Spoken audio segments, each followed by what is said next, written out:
waxaan uga soo noqdaynaa anu jaamacadda sabbatical leave baan ku jiraa. I could have stayed until September if not more, laakiin waxaan uga soo noqday to a certain extent aniga qalbigayga hoos u dhacay. laba amuroodna hoos ugu dhacay. hadda dhegeysta aan si wanaagsan isku maqal. waxa qalbigayga jibintiisa ka mid ahaa for the first time in my life anu 60kii madaxan geliyay ugu yaraan 30 sano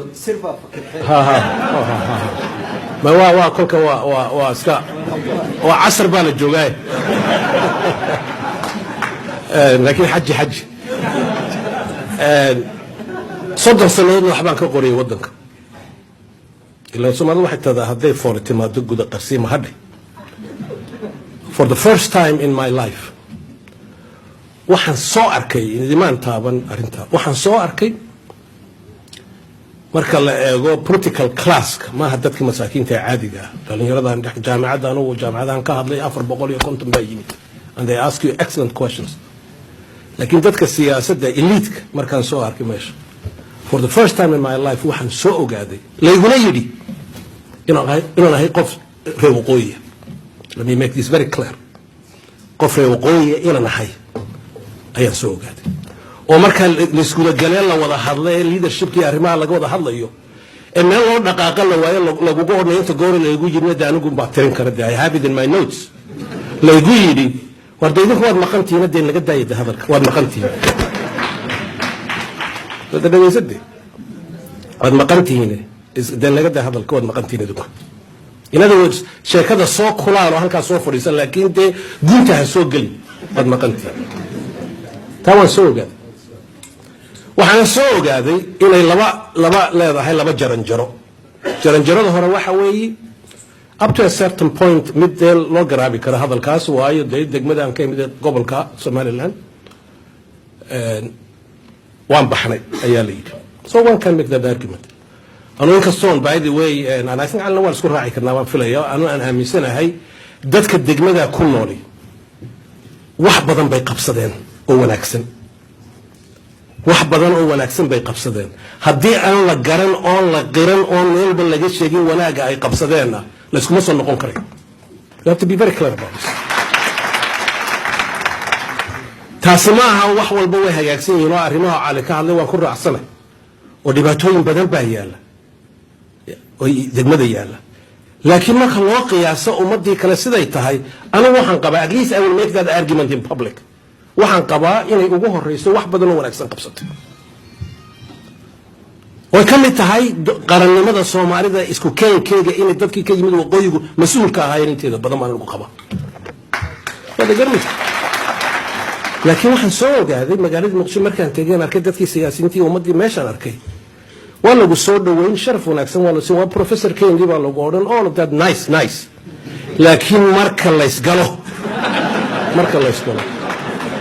qof waqooyi oo bad noqdo waataan hadalkeedii ku dareeray anu markii dambe waxba ay soo gaadhay walooda meeshan wallahi qof ajnabi ah baan ahay dibadda eegto oo dadkii aniga ila socdeen walaalaha ahaayeen reer South-ka ahaayeen xamar ku dhashay ee xisbiga lagula jiray ee na taageerayay ay markii dambe yimaadeen Axmed oo arintan laga ma adkaan karo wadiga arkay soo dagamis taas waa mid waxa kale oo soo ogaaday I'll be blunt with you an waayo da'da hadii la garo waxaan la soo arkay sheekada way dhaaftay waxaan soo ogaaday I could be wrong laakiin waxaan soo arkay waxaan soo ogaaday adeegad oo la igu yiri madaxweynaha waddanka waqtiga haya Shariif afkiisa oo iga yiri wuxuu igu yiri Shariif let me tell you this quickly wuxuu igu yiri waan wada hadalnay waxaan isku darsanno campaign-ka wada galno caynkaas dadka in badan baa ka baqaysay markii hore war Samatar professor wala yaqaana dirkiina isaga ka socda dirkii wala hore malaha hadda halka soo galaan wax weyn bay qabsan doonaan waxa suuqa la geliyo waan saragnay xafiiska madaxweynaha waan gurigiisa noo sheekaysan wuxuu igu yiri and I can see his strategy it makes sense laakiin from my point of view waxa ay cadaysay arintan ka hadlay wuxuu igu yiri ummadda Soomaaliyeed ilaa maanta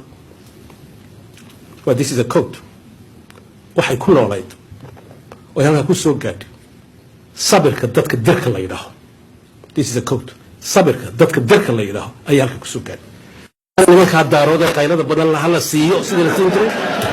This is what he said. This is a code. It's a code. marka adiguna maxaa ra'iisul wasaare ku xigeen wasiirka khaarijiga waxa noqo aniguna 4 sanadood marka hadda madaxweyne noqo ayaa ku dhisi doona dagaal markaas inuu bedeli doona arrimaha.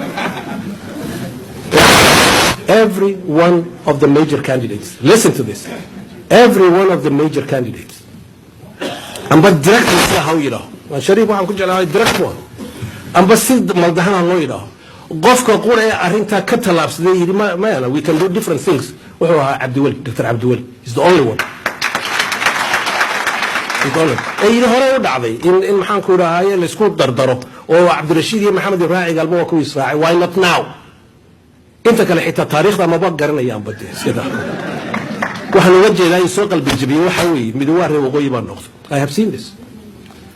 waxa kale ay qalbi jabiyo in diraan noqdo oo waliba leeyahay dirkii dib way maqan yihiin oo daysaaqii bursiga iyo ciisi way maqan yihiin inta kale dirka koonfur joogtaana ya they are alone halkan ay kaliya joogaan marka sheekada kuma jiraan.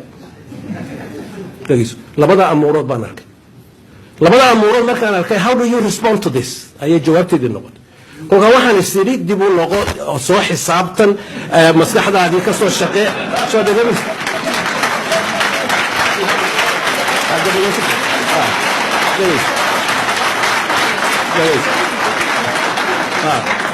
soo xisaabtan markaa amba dee la soo noqo adiga oo more confident kalsooni dheeraada ku qaba Soomaalinimadaadii inaad wax ku doonato oo maaragtay wadankii baarlamaanka taagtada hawsha qabto and you renew your confidence.